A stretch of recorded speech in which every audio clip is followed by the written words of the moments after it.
Hello मित्रों, मैं doctor Suryabhan Mishra आप सभी का सरस्वती ग्रुप ऑफ कॉलेजेस के ऑनलाइन क्लास में स्वागत करता हूँ। यूजीसी के द्वारा जो जारी पाठ्यक्रम है, उस पाठ्यक्रम के अंतर्गत बीए प्रथम वर्ष में संस्कृत का जो पाठ्यक्रम है उसको आज आपको यहाँ बताऊँगा।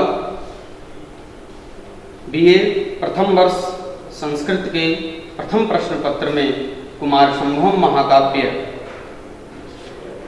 निर्दिष्ट किया गया है, जिसके रचनाकार महाकवि कालिदास थे। ग्रंथ का या ग्रंथकार का जो परिचय है वह सर्वप्रथम हमें जानना चाहिए कि ग्रंथकार का क्या परिचय है। कवि शिरोमणि कालिदास अपने दूरवर्ती सोच और कल्याणकारी विचारों से अपनी रचनाओं में सर्वोत्कृष्ट रहे हैं। कालिदास एक ऐसे संस्कृत साहित्य के अद्वितीय विद्वान हैं जिन्होंने 35 से लेकर के 40 ग्रंथों की रचना इन्होंने किया है। उसमें से यूजीसी ने एक ग्रंथ यहाँ पे भी दिया है हमको पढ़ने के लिए, जो कुमार संभवम महाकाव्य का प्रथम सर्ग हमें पढ़ना है। ग्रंथकार का परिचय के रूप में यदि हम बताना चाहें तो कालिदास एक ऐसे साहित्यकार हैं जिनके जन्म के विषय में बड़ा विशेष कुछ हमें ज्ञान नहीं है। यह एक विडंबना है कि ऐसे अद्वितीय साहित्यकार के बारे में कुछ भी लिखित प्रमाण नहीं है कि इनका जन्म कहाँ हुआ या किस सन में जन्म लिए हैं, कहाँ इनका जन्म हुआ, या कोई भी दृष्टिगत नहीं होता है। कहीं भी किसी भी किताबों में बड़ा प्रमाणिक नहीं मिलता है। केवल अनुमान पे हम यह बता सकते हैं कि यह इस सत्र में हुए थे, इस सन में हुए थे, इस ईस्वी में हुए थे, इस शताब्दी में हुए थे, लेकिन ऐसा कुछ भी बहुत लिखित प्रमाण नहीं है। कालिदास के जीवन के बारे में यदि हम संक्षिप्त में आपको परिचित कराना चाहें तो उसमें आता है कि कालिदास को ऐसा बहुत सारे किंवदंतियों में बहुत सारे विद्वानों ने इन्हें कहा कि यह बहुत मूर्ख थे, लेकिन मैं भी ऐसा मानता नहीं हूँ कि यह मूर्ख रहे होंगे। लेकिन यदि किंवदंतियों पर थोड़ा सा विचार किया जाए तो इनका जो विवाह था वह विद्योत्मा से हुआ था।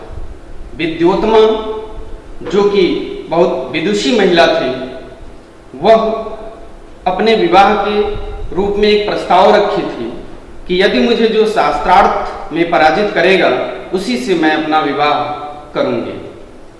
बहुत सारे विद्वानों ने उसे परास्त करने की कोशिश की, लेकिन किसी ने उसे परास्त नहीं कर पाया। और फिर उन्होंने ढूंढा कि ऐसे एक व्यक्ति को ढूंढा जाए जो इस विद्योत्मा के गले हम लोग बांध दें और वह मूर्ख हो। उसमें इन्होंने कालिदास को देखा कि वह जिस डाल पे बैठे थे उसी डाल को काट रहे थे। ऐसा किंवदंती है, ऐसी दंत कथाएं हैं। इसको इन्होंने ले गए और विद्योत्मा के समक्ष उसे रखा। फिर विद्योत्मा ने जो प्रश्न किया उस प्रश्न का जवाब इन्होंने संक्षिप्त में दिया और देने के पश्चात इनका दोनों का विवाह हो गया।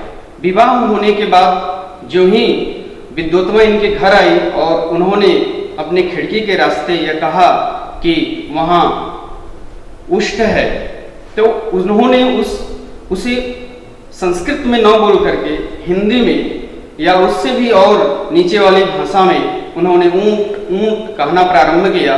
फिर उसको लगा कि मेरा शादी तो किसी विद्वान से नहीं बल्कि एक किसी मूर्ख पंडित से हो गया है। फिर उन्होंने इन्हें अपने घर से बाहर कर दिया। बाहर करने के उपरांत फिर यह गए और काली की पूजा की। ऐसा माना जाता है कि इन्होंने काली की पूजा की और काली के प्रताप से इन्हें ज्ञान प्राप्त हुआ और फिर यह अपने घर वापस आए और कहा अनावृतम द्वारम कपाटम देहि, अनावृतम द्वारम कपाटम देहि।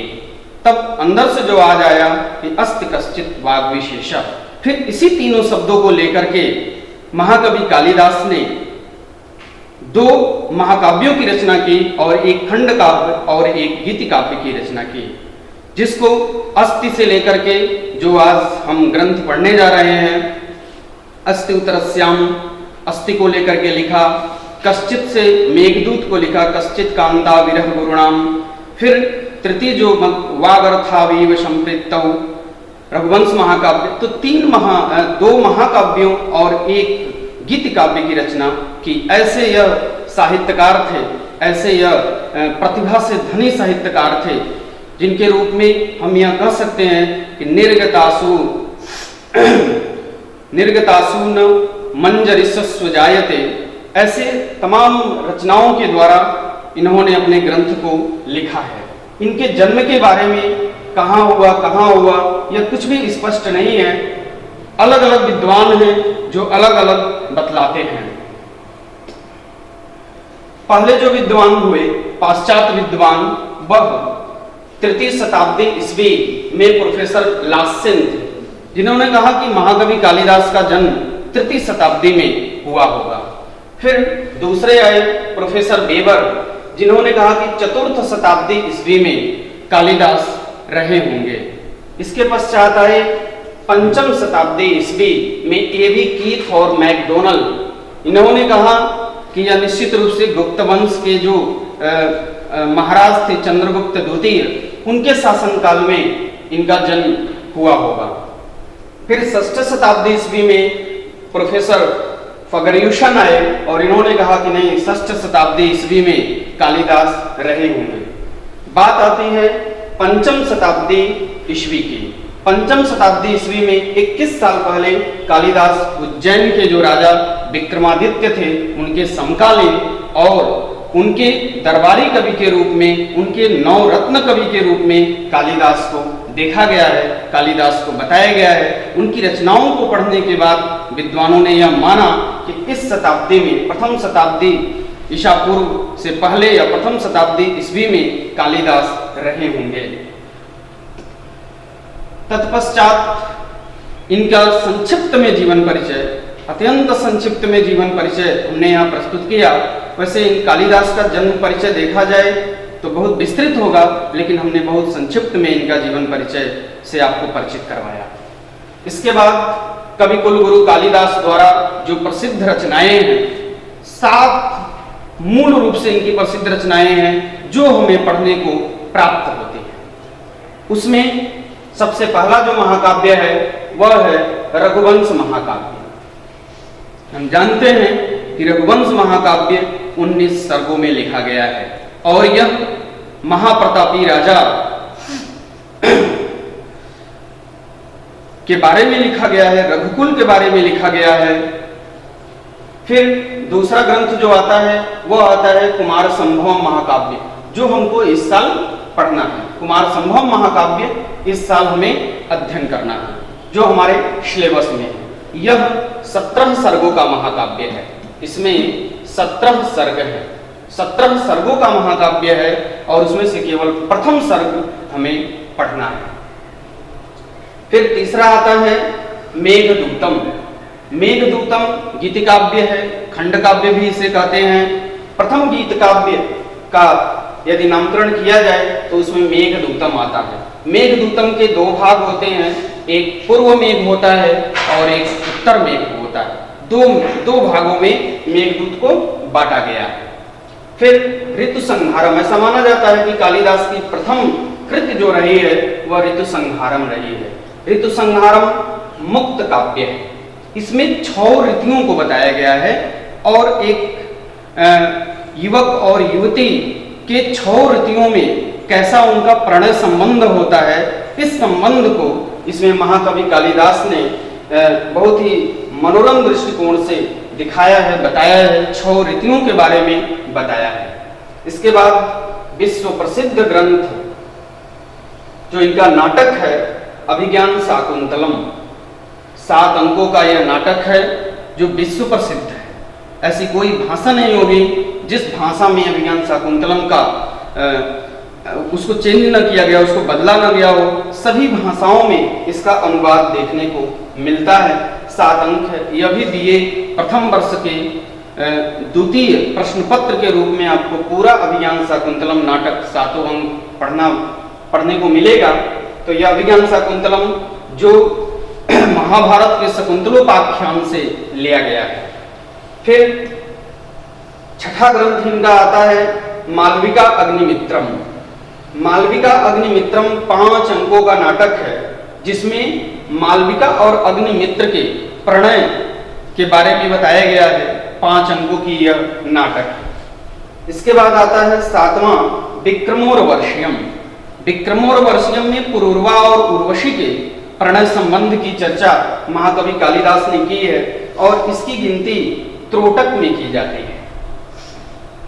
इस तरह से हमने महाकवि कालिदास की बहुत सारी रचनाएं हैं, लेकिन उनमें से हमने कुछ महत्वपूर्ण रचनाएं जो इस समय प्राप्त हैं उसको हमने पढ़ा। कुमार संभोम की यदि हम व्युत्पत्ति पे ध्यान दें कि कुमार संभोम शब्द का व्युत्पत्ति कैसे हुआ है, तो उसमें है कुमारस्य स्कंदस्य संभवः उत्पत्ति महिमातिशयश्च यत्र तत् कुमार संभवम। यानी कुमार का जन्म। किस कुमार का जन्म?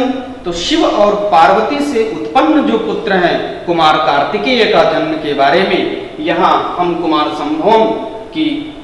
संभोम महाकाव्य में पढ़ेंगे।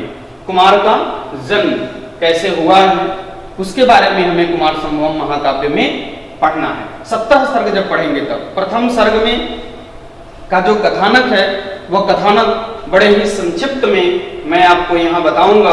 कुमार संभोम महाकाव्य का कथानक क्या है। कथानक में हम देखेंगे तो किसी भी ग्रंथ को लिखते समय जो महाकवि होते हैं, जो कवि होते हैं, उन कवियों को कथानक लिखने का कोई ना कोई उद्देश्य होता है कि इस कथानक को क्यों लिखा जाए। इस छोटे से शिव पुराण की कथा को, पार्वती खंड की कथा को लेकर के इसमें इन्होंने एक 17 सर्गों का महाकाव्य लिख दिया कालिदास। यह उनकी प्रतिभा को बतलाता है। कुमार संभोम महाकाव्य कालिदास द्वारा विरचित कार्तिकेय के जन्म से संबंधित महाकाव्य जिनकी गणना 5 महाकाव्यों में की जाती है। कुमार कार्तिकेय का जो कथानक है वह शिव और पार्वती के विवाह के बाद कार्तिकेय का जन्म, उनका तारकासुर के साथ जो युद्ध है उस युद्ध को बतलाया गया है कि तारका जो असुर था उस असुर को यह वरदान मिला हुआ था कि वह भगवान शिव से उत्पन्न पुत्र के द्वारा ही मारा जाए। इसलिए इनका विवाह उन्हें कराना, सभी देवताओं ने मिलकर के भगवान शिव और पार्वती का विवाह कराने के लिए उत्साहित थे, जिससे कि कुमार कार्तिकेय का जन्म हो और इस तारक असुर का वध किया जाए। इसके कथा का जो स्रोत है वह शिव पुराण है। इस महाकाव्य का जो अंगी रस है वह वीर रस है। यह महाकाव्य 17 सर्गों में निबद्ध है और इस महाकाव्य का जो कथा वस्तु है वह हम एक दृष्टि में देखेंगे। एक दृष्टि में यदि हम इसके कथानक को देखें जो हमें इस साल बीए प्रथम वर्ष में पढ़ना है, वह है नगाधिराज हिमालय का वर्णन। हम पद्य संख्या 1 से लेकर के 17 तक पढ़ेंगे।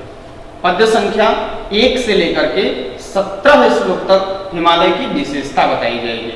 हिमालय पे क्या क्या मिलता है, हिमालय पे कौन कौन सी वस्तुएं उत्पन्न होती है, हिमालय की क्या क्या विशेषताएं हैं, हिमालय कौन कौन से रत्नों को धारण करता है, यह सारा हमें 1 से लेकर के 17 श्लोक तक पढ़ना है। फिर दूसरे भाग में हम आएंगे तो हिमालय और मेना का विवाह एवं पार्वती की उत्पत्ति। हिमालय और मेना का विवाह भी इसमें होगा और पार्वती की उत्पत्ति भी यही होगी। वह पद्य संख्या 18 से लेकर के 24 तक होगा। तीसरे नंबर पे पार्वती का वर्णन होगा। अब जब पार्वती उत्पन्न हो जाएंगी तो पार्वती के नामकरण कैसे हुआ है, कैसे उनका नाम उमा पड़ा, फिर उनका शैशव अवस्था कैसा था, उनकी खेल और क्रीड़ाएं कैसी थी, उनका शिक्षा किस प्रकार था, उनका युवा अवस्था कैसा था। यह सारे वस्तुओं को, इस सारे विषय वस्तु को हम 25 से लेकर के 49 तक के श्लोकों में देखेंगे कुमार संभवम महाकाव्य के प्रथम सर्ग में।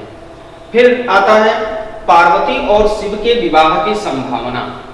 इसी सर्ग में पार्वती और शिव के विवाह की संभावना बनेंगे और शिव की तपस्या भी होगी। वह पद संख्या 50 से लेकर के 57 तक, श्लोक संख्या 50 से लेकर के 57 के बीच के जब हम श्लोकों को पढ़ेंगे तो उसमें पार्वती और शिव के विवाह की संभावना और शिव की तपस्या के बारे में जान पाएंगे। फिर तपस्वी शिव की पार्वती द्वारा सेवा होगा। वह मात्र 2 श्लोकों में होगा। वह 58 से लेकर के 60 तक होगा, जिसमें हम तपस्वी शिव जो शिव तपस्या करने जाएंगे और तपस्वी शिव की पार्वती द्वारा सेवा किया जाएगा। इस प्रस्तुत महाकाव्य में जैसे सर्गबंधो महाकाव्यो तत्रैको नायकः शुरः, यह साहित्य दर्पण में महाकाव्य लिखने का लक्षण है। उस लक्षण के अंतर्गत छंद एक ही प्रयोग किया जाता है, एक अंगिरस होता है और बाकी सब गौण रस होते हैं। उसका जो नायक होता है वह कोई देवता हो सकता है, कोई क्षत्रिय हो सकता है, कोई राजा हो सकता है। तो छंद इसमें जो प्रयोग किया गया है वह उपजाति छंद का प्रयोग किया गया है। छंद भी हमारे सिलेबस में है। बीए प्रथम वर्ष के द्वितीय प्रश्न पत्र में छंद को भी हमें पढ़ना है, लेकिन संक्षिप्त में मैं आपको यहाँ उपजात छंद के बारे में बताऊंगा। उपजात छंद 2 छंदों से मिलकर के बनता है। एक इंद्र वज्रा छंद, एक इंद्र वज्रा और दूसरा उपेंद्र वज्रा। इंद्र वज्रा प्लस उपेंद्र वज्रा इक्वल टू उपजात। यह जानते रहिए कि इंद्र वज्रा और उपेंद्र वज्रा जब मिलेगा, इंद्र वज्रा का लक्षण है स्याद इंद्र वज्रा यदि तौ जगौगा, और उपेंद्र वज्रा का है प्रथमे लघौषा उपेंद्र वज्रा। यह दोनों छंद जब मिलेंगे तो उपजात छंद निर्मित होगा। उपजात छंद के बारे में हम द्वितीय प्रश्न पत्र में विस्तृत चर्चा करेंगे। फिर आता है कि हमारा जो भारतीय संस्कृत है कि हम किसी भी काव्य का जब शुभारंभ करते हैं तो उसमें मंगलाचरण जरूर होता है। हमारे यह भारतीय संस्कृत रही है कि किसी भी काव्य को लिखने में, कोई भी काम शुभारंभ करने में, कोई भी मंगल कार्य शुभारंभ करने में हम अपने इष्ट देवी देवता का आवाहन जरूर करते हैं। तो इसमें जो महाकवि कालिदास ने मंगलाचरण को निर्देशित किया है वह मंगलाचरण 3 प्रकार का होता है। मंगलाचरण के 3 प्रकार होते हैं। एक होता है आशीर्वादात्मक मंगलाचरण, एक होता है नमस्कारात्मक मंगलाचरण और एक होता है वस्तु निर्देशात्मक मंगलाचरण। तो तीसरे प्रकार के मंगलाचरण को कवि ने यहाँ रखा है वस्तु निर्देशात्मक मंगलाचरण। वस्तु निर्देशात्मक मंगलाचरण में क्या होता है कि सीधे सीधे हम न तो किसी देवी देवता से आशीर्वाद लेते हैं, न किसी देवी देवता का नमस्कार करके कार्य को प्रारंभ करते हैं, बल्कि सीधे सीधे हम विषय वस्तु से ही स्टार्ट करते हैं। यहाँ अस्ति शब्द से महाकवि कालिदास ने बताया है अस्ति। अस्ति जब देखेंगे अस्य उत्तरस्याम दिशि देवतात्मा हिमालयो नाम नगाधिराजा, ये श्लोक है तो अस्ति शब्द आया हुआ है। जैसा कि अस्ति में अ पहले आया हुआ है, अ मंगल सूचक शब्द होता है। अ मंगल सूचक शब्द होता है क्योंकि आप ओम का जब उच्चारण करेंगे तो ओम में अ होगा, उ होगा, तो अ क्या होता है हमारे लिए मंगल होता है। मंगल के कारण ही यहाँ हम यह मान सकते हैं कि जो महाकवि ने अ लिख करके शुरुआत किया है वह मंगल का ही सूचक है, और मंगल सूचक होने के कारण महाकवि कालिदास आज सभी कवियों में सर्वश्रेष्ठ हैं।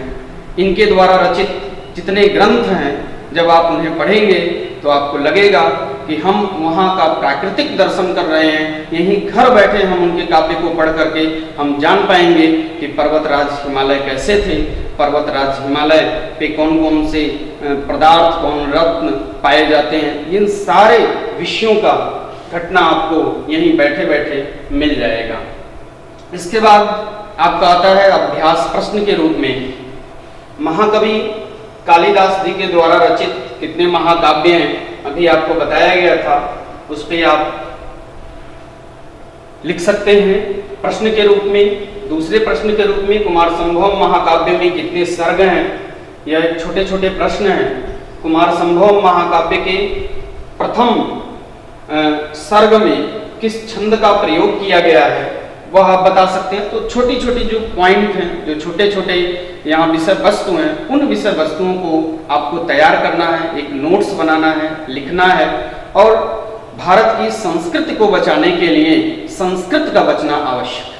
यदि हमें भारत की संस्कृति बचाना है तो संस्कृत को बचाना पड़ेगा, और उसमें लिखी हुई जो विधाएं हैं, जो संस्कृत के जो ग्रंथ हैं, उन ग्रंथों को हमें बचाना होगा, तभी हमारी संस्कृति सुरक्षित रहेगी। इसी के साथ हम अगले वीडियो में आपसे पुनः मिलेंगे। नमः संस्कृताय।